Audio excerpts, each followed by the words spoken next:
آپ کیا سمجھتے ہیں ہماری زندگی کے کون کون سے گوشے ایسے ہیں جو کہ اب جہاں پہ ریفلیکٹ ہو رہا ہے کہ اب ہم دور فتن میں ہیں یا دجالیت کے اس دور کے اندر یا دجالیت سے ہم گزر رہے ہیں؟ دیکھیں میں تو سمجھتا ہوں کہ ہر پہلو پہ آپ کو اس کا اثر نظر آئے گا.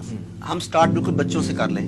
بچوں کو جو کچھ دکھایا جا رہا ہے بتایا جا رہا ہے وہ دجل اور فریب نہیں تو اور کیا ہے. آپ گھر سے گاڑی پر نکلتے ہیں بڑے بڑے سائن بورڈز لگے ہوتے ہیں, کیا وہ دجل نہیں ہے؟ مطلب فاسٹ فوڈ لکھا ہوتا ہے کہ یہ صحت دیتی ہے, لکھا ہوتا ہے کہ کوک بہادر بناتی ہے, لکھا ہوتا ہے کہ یہ کریم رنگ گورا کرتی ہے. کیا یہ سب اسی کا حصہ نہیں ہے؟ اس کے بعد آپ کے ایمان اور نظریات کی آپ بات کر لیں.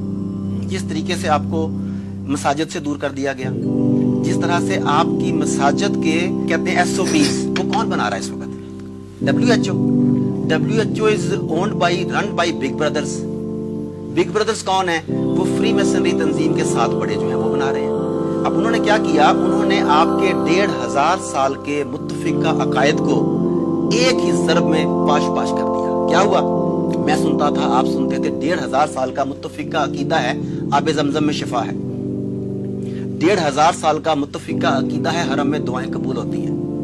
1500 سال کا متفقہ عقیدہ ہے کہ کوئی بھی مسلک ہو کہ کندھے ملا کے صف کیسے بنائی جاتی ہے. ہر چیز متفقہ عقائد ہے.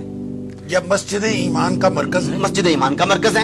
اب یہ بتائیے کہ کیا انہوں نے اس کے اوپر 1500 سال کے عقیدے کے اوپر ایک ٹرم پلینڈیمک, جسے لوگ پینڈیمک کہتے ہیں, میں اسے پلینڈیمک کے نام سے سپیل کرتا ہوں, اس پلینڈیمک کے ذریعے انہوں نے 1500 سال کے عقائد کو پاش پاش کر دیا.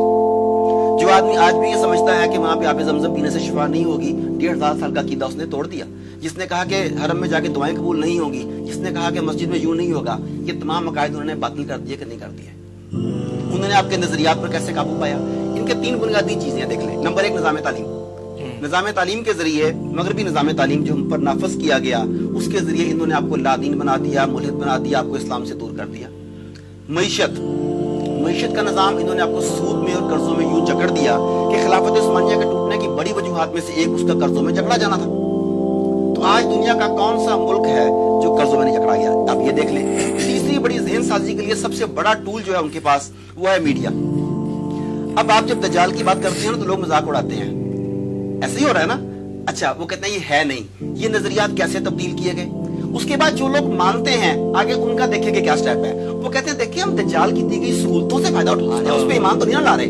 مطلب ہم تو اسے بے وقوف بنا رہے ہیں کہ ہم اس کے فائدے لے رہے ہیں, ایمان نہیں بیچ رہے. اس حد تک آپ کے نظریات چینج ہو گئے. تو یہ سارا کچھ بتا رہا ہے کہ ہم اس وقت کس طریقے سے اریسٹ ہو چکے ہیں. اب انہوں نے کیا کہا, پرانے زمانے میں غلام بنائے جاتے تھے, انہیں داغا جاتا تھا تاکہ پتہ لگے کہ یہ غلام ہے. عورتوں کو اٹھا کے لایا جاتا تھا نکاح کے بغیر, تو ناک میں نتھ ڈالی جاتی تھی کہ یہ نتھ ڈالی, اس کے رسم ہوتی تھی یہ ساری کی ساری. اس وقت دور جدید کا سمبولک سلیوری کا جو سمبل ہے وہ ہے ماسک.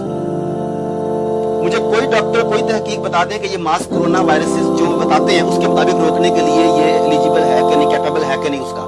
یہ سب کہتے ہیں کہ یہ نہیں روک سکتا, نہ دوسروں تک پہنچانے سے روک سکتا ہے نہ وہ کر سکتا ہے. مگر اس پلینڈیمک کے نتیجے میں انہوں نے کہا کہ سب سے پہلے آپ کو ذہنی طور پر تسلیم کرنا ہے کہ آقا کی بات صحیح ہے یا غلط ہے, آپ نے ماننی ہے. آپ نے مان لی. جتنے میڈیا چینلز ہیں پاکستان کے بھی 90%, کیا ان میں کہیں نہ کہیں سمبولک آئی آپ کو نظر آتی ہے کہ نہیں آتی؟ بڑی بڑی عمارات میں آپ کو سمبولک آئی کا منظر نظر آتا ہے کہ نہیں آتا؟ تو یہ سب ایون کی کارٹونز میں آپ کو دکھایا جا رہا ہے, ویڈیو گیمز میں آپ کو سمبولک آئی دکھائی جا رہی ہے, لیولز آئی ہے. تو یہ سب آپ کو ذہنی طور پر تیار کر رہے ہیں کہ کسی بھی وقت ایک آدمی آئے گا اور وہ یہ نہیں کہے گا کہ میں دجال ہوں, وہ خود کو مسیحا کہہ کے پیش کرے گا. اس کی ایک ایگزامپل بل گیٹس کو لے لیں.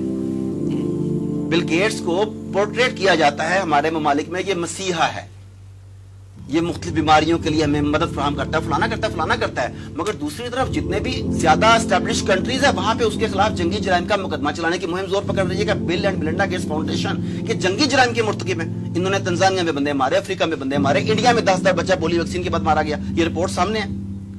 لیکن ہم جکڑے جا چکے ہیں. ہم وہ دیکھتے ہیں جو میڈیا دکھاتا ہے, ہم وہ سنتے ہیں جو میڈیا سناتا ہے. اور آپ نے آغاز میں کہا کہ ممبر و محراب نے اسے بند کر دیا. تو جب ہمارے پاس ایک ہی چیز رہ گی سننے کی, تو ایڈورٹائزمنٹ کا آرٹ ہے کہ جھوٹ اتنے تواتر سے بولو کہ وہ سچ لگنے لگے. یہ ہوا ہمارے ساتھ.